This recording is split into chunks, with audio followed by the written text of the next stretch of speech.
Welcome back to BCN news.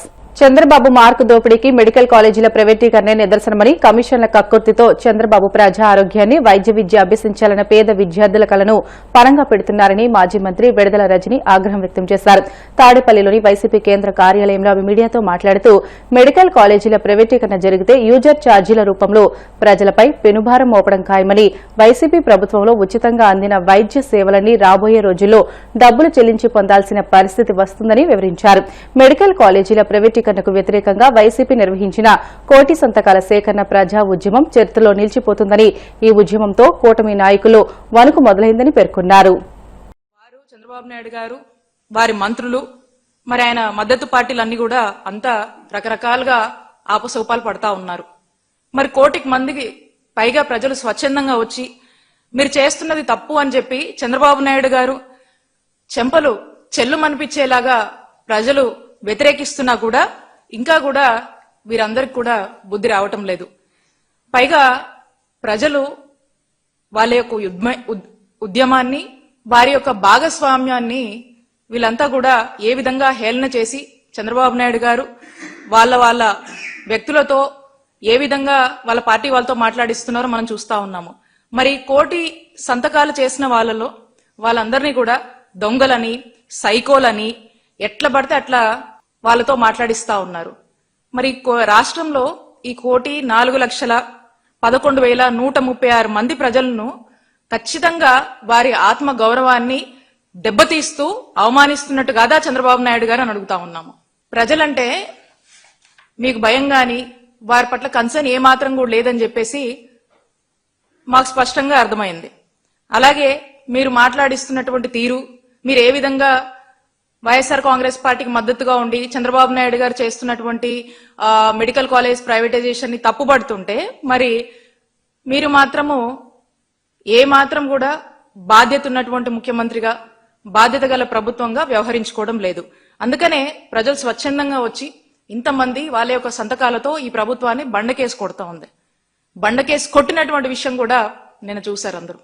PPP అంటూ దానికి ఏవేవో అర్థాలు వీళ్ళే క్రియేట్ చేసి మళ్ళీ ఇంకేదో డైలాగులు మాట్లాడుతూ ఇక ఏదేదో దీని మీద ఒక్కొక్కరు ఒక్కొక్కలాగా వాళ్ళకు వచ్చినట్టుగా మాట్లాడుతూ ఏ విధంగా దీన్ని కామెంట్ చేస్తూ ఏ విధంగా దీన్ని హేళన చేస్తూ వెళ్తున్నారో రాష్ట్ర ప్రజలు అందరూ కూడా చూస్తున్నారు. కాబట్టి ఈ కోటి సంతకాలు ఖచ్చితంగా రానున్న రోజుల్లో మిమ్మల్ని దింపడం ఖాయమనేటువంటి సంకేతాలు ఇచ్చారు.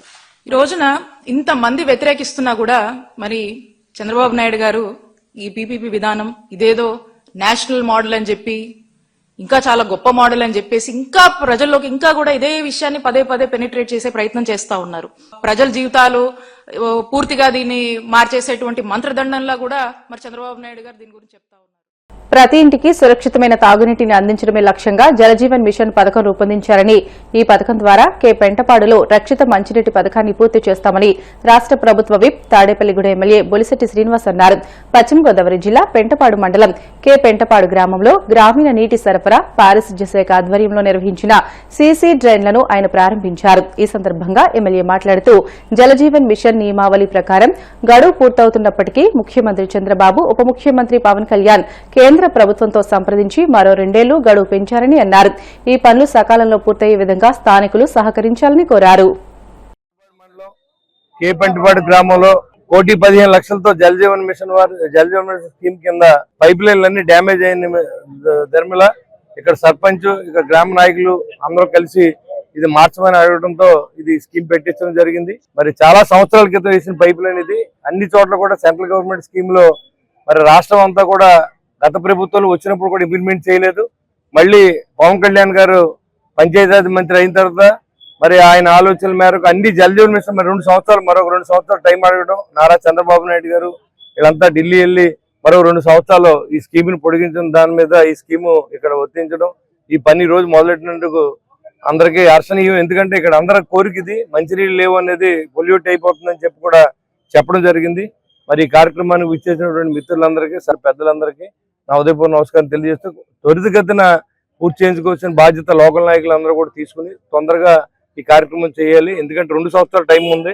ఆల్రెడీ మనం వచ్చి కూడా సంవత్సరం అయిపోతుంది. ఇంకా సంవత్సర కాలంలోనే ఈ స్కీమ్ పూర్తి చేసుకోవాలి. కాబట్టి దయించి అందరూ కూడా దీని మీద శ్రద్ధ పెట్టవలసింది కోరుతున్నాను. కాకినాడ జిల్లాలోని పలు ప్రాంతాల్లో చైన్ స్నాచింగ్లకు పాల్పడుతున్న నలుగురిని పోలీసులు అరెస్ట్ చేశారు. కాకినాడ జిల్లా పోలీస్ కార్యాలయంలో ఏర్పాటు చేసిన మీడియా సమావేశంలో కేసు వివరాలను జిల్లా ఎస్పీ బిందు మాధవ్ వివరించారు. ఒంటరిగా వెళ్తున్న మహిళలు టార్గెట్ గా చైన్ స్నాచింగ్ కి పాల్పడుతున్న వ్యక్తులను అరెస్ట్ చేసి వారి దగ్గర నుంచి 24 కేసుల్లో 56 లక్షలు విలువగల 452 గ్రాముల బంగారు ఆభరణాలను 2 లక్షల విలువగల 5 బైకులు స్వాధీనం చేసుకున్నామని తెలియజేశారు. District Police, particularly Kakinada Subdivision team under leadership of ASP Kakinada and Kakinada Rural CI garu with support of IT Core Inspector నలుగురు చైన్ స్నాచింగ్ గ్యాంగ్ ని పట్టుకోవడం జరిగింది. 2 సంవత్సరాల నుంచి 24 చైన్ స్నాచింగ్ అఫెన్సెస్ చేశారు. దాంతో పాటుగా ఒక 5 బైక్స్ దొంగతనం చేశారు. వీటిల్లో 19 అఫెన్సెస్ కాకినాడ డిస్ట్రిక్ట్ లో జరిగాయి. 5 అఫెన్సెస్ చైన్ స్నాచింగ్వి బయట జిల్లాల్లో జరిగాయి. వీళ్ళు మార్నింగ్ వాక్ చేసేటప్పుడు కానీ లేదా లేడీస్ ఎవరైనా టెంపుల్కి వెళ్ళి వస్తుంటే కానీ 2 వీలర్ మీద వచ్చి చైన్ లాక్కొని వెళ్ళిపోవడం జరుగుతుంది. నలుగురు ఇప్పటిదాకా ఎవరికి దొరకలేదు. This is first time we caught them. We are very happy. ఎందుకంటే చైన్ స్నాచింగ్లో పోయేది ఒక గొలుసు అయినా కానీ మోస్ట్ ఆఫ్ ద టైం అది ఉమెన్ అయితే, మంగళసూత్రం అయితే అది వాళ్ళకి చాలా సెంటిమెంటల్ వాల్యూ. అట్లనే రోడ్డు మీద వెళ్తుంటే చైన్ లాగేస్తున్నారు అనేది కొంత భయానికి గురి చేస్తుంది వాళ్ళని. డిటెక్షన్ తర్వాత ఇంకా చైన్ స్నాచింగ్స్ ఆగిపోతాయని వీఆర్ హోపింగ్. ఈ టీం ఫస్ట్ టైం అరెస్ట్ అయ్యేసరికి ఇప్పుడు అన్ని రికార్డ్స్లోకి వస్తారు. వీళ్ళ ఫింగర్ ప్రింట్స్ అంతా కలెక్ట్ చేస్తాం కాబట్టి ఫర్దర్గా కూడా it will act as deterrent అని we are hoping. I congratulate ASP Kakinada rural circle team అందరూ, గొల్లపాలెం ఎస్ఐ గారు and everybody else did a good work. ఈ 4 ముద్దాయిల్ని నిన్న అరెస్ట్ చేసి రిమాండ్కి పంపించడం జరిగింది. తొందరగా ట్రయల్ కంప్లీట్ అయ్యి వాళ్ళకి శిక్ష పడేలాగా కూడా చూస్తాం. చైల్డ్ ఆర్టిస్ట్ గా పలు సూపర్ హిట్ చిత్రాల్లో నటించిన అభినవ్ మణికంఠ హీరోగా నటిస్తున్న కొత్త సినిమా బొమ్మ హిట్. ఈ చిత్రాన్ని అంజనీపుత్ర ఫిలిమ్స్ బ్యానర్ లో ప్రొడక్షన్ నెంబర్ 1 గా గుర్రాల సంధ్యారాణి నిర్మిస్తున్నారు. బొమ్మ హిట్ చిత్రంతో రాజేష్ గడ్డం దర్శకుడిగా పరిచయం అవుతున్నారు. పూజా ఎడం హీరోయిన్ గా నటిస్తుంది. కాగా ఈ చిత్రం నేడు పూజా కార్యక్రమాలతో హైదరాబాద్ లో ప్రారంభమైంది. ఈ కార్యక్రమంలో నటీనటులు మురళీధర్ గౌడ్, సంజయ్ స్వరూప్, హైపర్ ఆది, జబర్దస్త్ అవినాష్, టేస్టీ తేజ, వాణి శాలిని, మ్యాడ్ రవి, ఆంటోనీ తదితరులు పాల్గొన్నారు.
తెలంగాణ ముఖ్యమంత్రి రేవంత్ రెడ్డికి బీఆర్ఎస్ వర్కింగ్ ప్రెసిడెంట్ కేటీఆర్ సవాల్ విసిరారు.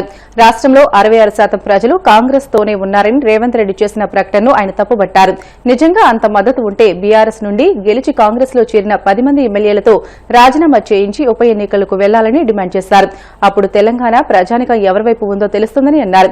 సిరిసిల్ల నియోజకవర్గంలో నూతనంగా ఎన్నికైన సర్పంచ్లు, వార్డు సభ్యులతో రాజన్న సిరిసిల్ల జిల్లా కేంద్రంలోని తెలంగాణ భవన్లో కేటీఆర్ సమావేశమయ్యారు. ఈ సందర్భంగా ఆయన మాట్లాడుతూ ప్రతిపక్షంలో ఉన్నప్పుడు సిరిసిల్ల జిల్లాలో కాంగ్రెస్ పార్టీ కనీసం 10 సీట్లు కూడా గెలవలేదని గుర్తు చేశారు. కానీ ఇప్పుడు బీఆర్ఎస్ 80 గ్రామాల్లో విజయం సాధించిందని అన్నారు. కానీ నిన్న ముఖ్యమంత్రి గారి మాట చూస్తే మనసు మార్చుకున్నట్టు అనిపిస్తున్నది. ఎందుకంటే బీఆర్ఎస్ ఈ స్థాయిలో కొడుతుందని ఆయన కూడా అనుకోలే పాపం. ఈ స్థాయిలో అపోజిషన్లు ఉంటే కూడా కేసీఆర్ గారు కాలు బయటకు పెట్టకుండానే, కేసీఆర్ గారు కనీసం నోరు విప్పకుండానే మరి 12,000 సర్పంచులుంటే 32-33% మొత్తం రాష్ట్రంలో బీఆర్ఎస్ కొట్టింది అంటే ఆ దెబ్బకు మరి ఆయన వెనుకకు పోయినట్టే కనబడతా ఉన్నది. ఆ దెబ్బకు మరి వెనుకకు పోతాడేమో పెట్టడేమో ఇప్పట్లా అని నేను అనుకుంటా ఉన్నా. కానీ దబ్బన పెడితే కూడా తయారుందాం. ఎక్కడోళ్ళం అక్కడ మనం ఇంతజాం చేసుకుందాం, ఎక్కడోళ్ళం అక్కడ ప్రణాళికలు రూపొందించుకుందాం. ఇక ఓడిపోయిన అభ్యర్థులు ఉంటారు, తక్కువతో ఓడిపోయిన ఉన్నారు. మన తంగలపల్లిలో మండల కేంద్రంలో 30 ఓట్లతోనే పాపం అంకార రవీందర్ గారు గంత పెద్ద ఊళ్ళే 30 ఓట్లు అంటే ఏముంటది 0.0002% అది ఉంటుంది దాన్ని లెక్క తీస్తే ఒక గంతతో పోయింది. నేను ఓడిపోయిన క్యాండిడేట్లను కూడా నేను కోరుతా ఉన్నా, దయచేసి మీరు కూడా జనంలో యాక్టివ్ ఉండండి. ఓడిపోయినామని చెప్పి బీరిపోకండి, ఓడిపోయినామని చెప్పి దుప్పటి కప్పుకొని ఇంట్లో వండుకోవద్దు. చలికాలం నాకు ఎరికే, కానీ అట్లా అని చెప్పి ఇంట్లో ఉండొద్దు. కానీ నేను ముఖ్యమంత్రి గారిని ఇలా సిరిసిల్ల వేదికగా వారికి నేను ఒక సవాల్ విసురుతా ఉన్నా. అయ్యా ముఖ్యమంత్రి గారు, మీరు అనుకుంటున్నట్టు ఏది 66% రాష్ట్రంలో ప్రజలు నీతోనే ఉన్నారు అనే మాట నిజమే అయితే నేను నీకు ఒక సవాల్ చేస్తా ఉన్నా. మా ఎమ్మెల్యేలు ఒక 10 మందిని ఎత్తుకపోయినావు కదా, 10 మందిని ఎత్తుకపోయింది కదా, ఆ 10 మందికి దమ్ముంటే రాజీనామా పెట్టి ప్రజలు చెప్తారు ఎవరు ఎక్కడున్నారు, ఎవరి శాతం ఎంత, ఎవరి బతికెంత, ఎవరి ఎత్తెంత, ఎవరి పొడువెంత ప్రజలు తెలుస్తారు. 10 మందితో రాజీనామా పెట్టి రా ఎలక్షన్లకు. నిజంగా 10 మందిని చూస్తే కూడా నాకు నవ్వాలని ఏడవాలని తెలుస్తలేదు. నిన్న స్పీకర్ గారు మనం వాళ్ళకి స్పీకర్ గారు ముంగట న్యాయస్థానం పోయినాం. న్యాయస్థానం పోయి ఇగో రేవంత్ రెడ్డి మా వాళ్ళని 10 మందిని ఎత్తుకపోయిండు, వీళ్ళు ఒక టికెట్ మీద గెలిచి ఇంకో టికెట్లకు పోయినరు, ఇంకో పార్టీలకు పోయినరు, కాబట్టి వీళ్ళని తీసేయాలి, వీళ్ళ సభ్యత్వం రద్దు చేయాలని చెప్పి మనం న్యాయస్థానానికి పోయినాం. న్యాయస్థానం ఏం చెప్పింది, స్పీకర్ గారు మీరు పెద్ద మనిషి, మీరు ఆటల ఎంపైర్ లెక్క మీరు కూర్చోబెట్టి మీరు నిర్ణయం తీసుకోండి అని స్పీకర్ గారికి అప్పచెప్పింది. మరి స్పీకర్ గారు ఏం చేయాలి, ఎవరెవరు ఏం మాట్లాడినరు, నిజంగానే వాళ్ళ పార్టీలో ఉన్నారా పోయినరా అన్ని లెక్క చూడాలి. కండువ కప్పుకున్నాడా లేదా కాంగ్రెస్, ఇది కాంగ్రెస్ పార్టీలో తిరుగుతుండా లేదా, కుల్లా చెప్తున్నారా ఎమ్మెల్యేలు 10 మంది ఆ పార్టీలో చేరినాక, కాంగ్రెస్ పార్టీలో చేరినాక వాళ్ళు మాట్లాడిన మాటలు, వాళ్ళ నోట్లకెళ్ళి వచ్చిన మాటలు, మైకులో చెప్పిన మాటలు బొచ్చెడున్నాయి. వార్తలు ముగించే ముందు ముఖ్యాంశాలు మరొకసారి. ఉభయ గోదావరి జిల్లాలో అమరజీవి జలధార ప్రాజెక్టుకు శంకుస్థాపన చేసిన డిప్యూటీ సీఎం పవన్ కళ్యాణ్.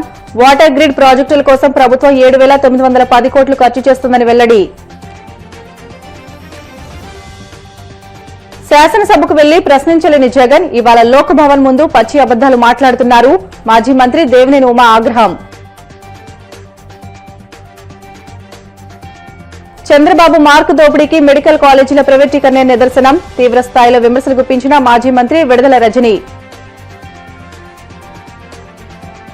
66% ప్రజలు కాంగ్రెస్ తోనే ఉన్నారని రేవంత్ రెడ్డి చెప్పారన్న కేటీఆర్. అదే నిజమైతే 10 మంది ఎమ్మెల్యేలతో రాజీనామా చేయించి ఉప ఎన్నికలకు రావాలని సవాల్. ఇవి ఇప్పటివరకున్న బులెటిన్లోని అప్డేట్స్. మరిన్ని వార్తల కోసం BCN digital YouTube channel, Facebook పేజీని ఫాలో అవ్వండి. అప్డేట్ వార్తల కోసం ప్లీజ్ డూ సబ్స్క్రైబ్.